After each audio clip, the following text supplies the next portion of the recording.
That's Governor Phil Murphy, who's been a great partner to me, a great partner to the people of this state.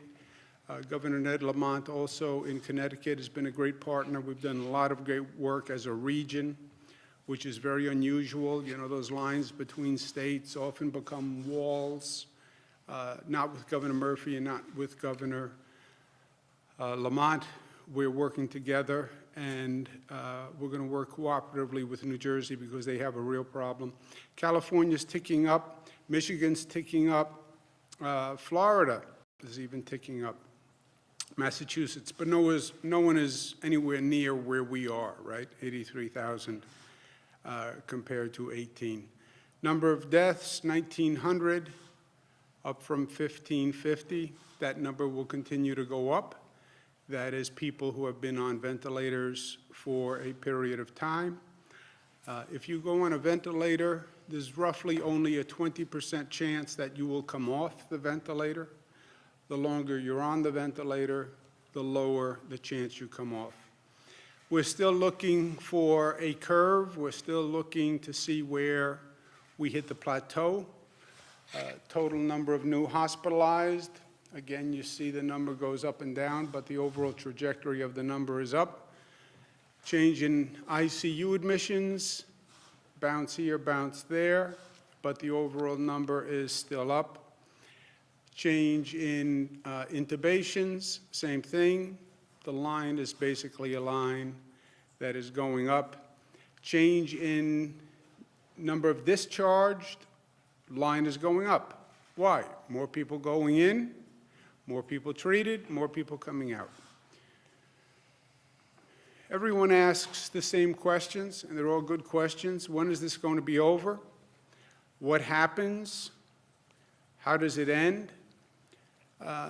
And people want answers. I understand people want answers. I want answers.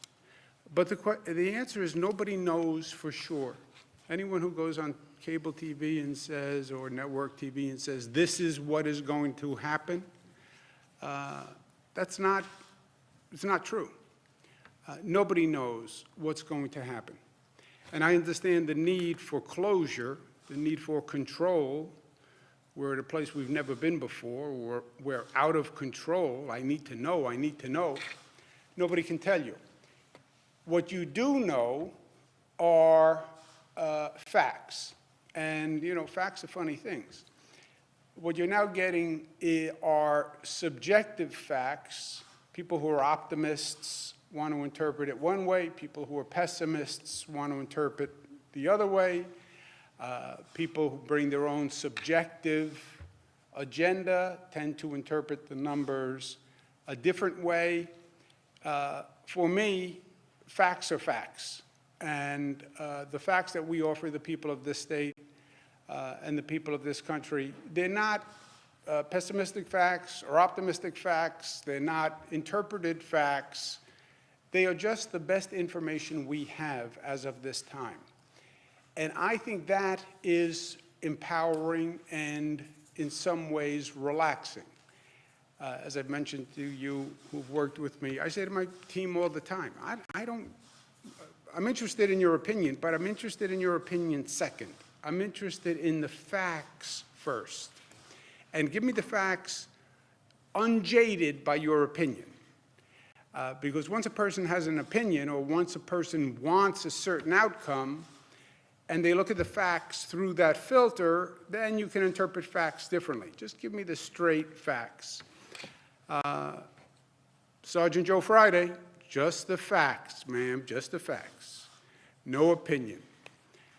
There's something empowering to that. We look for the facts to projection models. That's how we gauge what we do. We follow the projection model. Every day you get additional data, they run that data into the model, and they refine the model. And basically, we then have a composite model, because you have many different people out there with many different models. We use McKinsey, which is a consultant to the state, for this purpose, to basically look at all the models and come up with a composite model. And if people wonder, well, Where do you get these numbers, Governor? How do you decide what you're going to do? We have a model, we have a projection, and that's what we follow.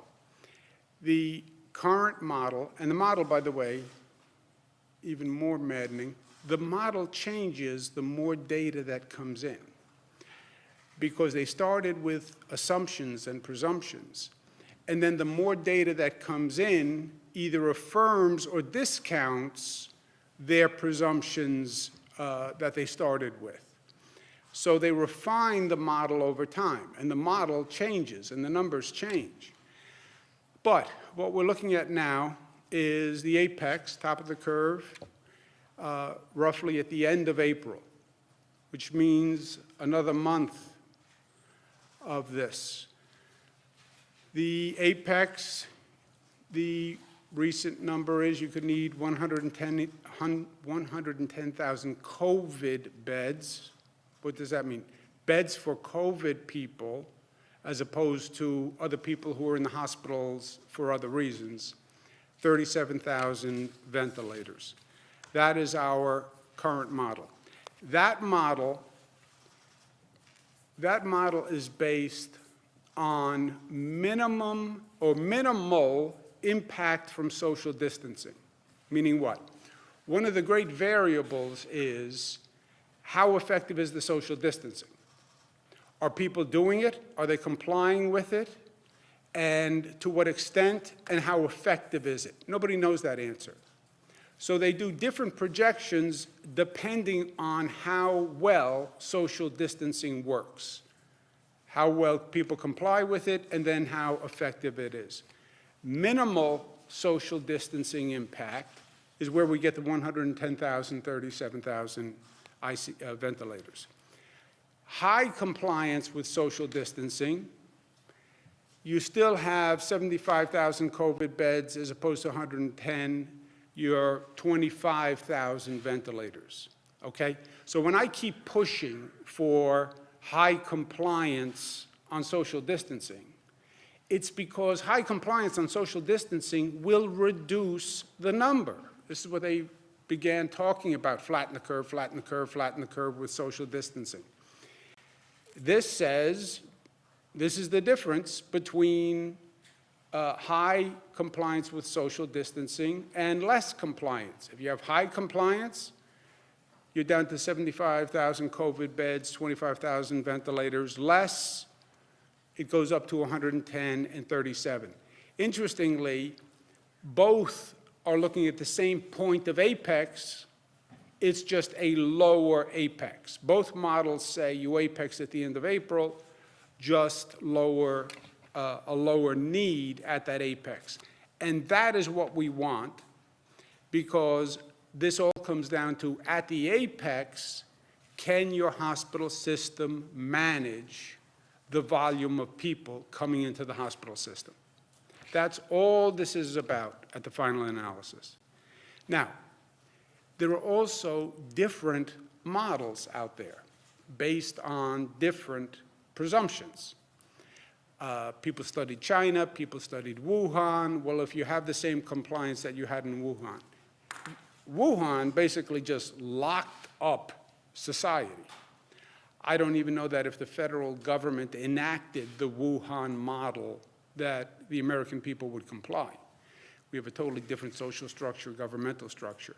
So you have different models that project higher or lower. What we're doing with McKinsey is studying all of them and coming up with a moderate model that is a basis for us to make planning decisions, because I have to make decisions. And I want to make the decisions off the numbers, so that's what we're doing. It's not to say that there aren't other people with other opinions. There are many people with many opinions. And some have the apex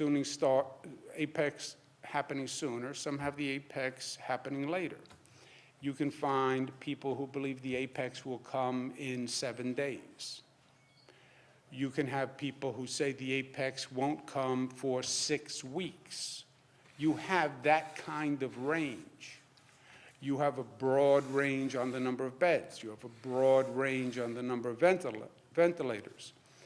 Our course, for planning purposes, is a moderate model, because in truth, the higher models, we don't even have a chance at meeting that capacity anyway. You say over 110,000 beds. There is no possible way we could get there. So in some ways, an overly aggressive estimate doesn't even mean anything to us, because it's just unachievable. People ask, well, what's going to happen?